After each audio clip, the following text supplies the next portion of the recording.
आता मी निश्चिंत झालो, माझी धावाधाव संपली, माझी इच्छा आकांक्षा, मनातील सर्व इच्छा आकांक्षा संपली, माझी ओढ संपली आणि मी आता एका ठिकाणी निश्चिंत झालो. पण महाराज आम्हाला सांगा, एवढी क्रांती, अशी एवढी क्रांती तुमच्या जीवनामध्ये नेमकी झाली कशामुळे, घडली कशामुळे?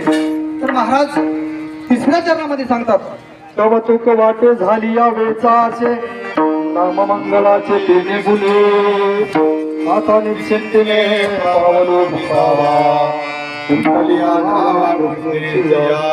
त्या परमात्म्याच्या मंगलमय नामस्मरणामुळे, नामचिंतनामुळे, भक्तीमुळे, या सर्व गोष्टीमुळे माझ्या जीवनातील धावाधाव संपली. मी एका ठिकाणी निश्चिंत झालो आणि मी माझ्या जीवनामध्ये माझा शेवटचा दिवस गोड झाला.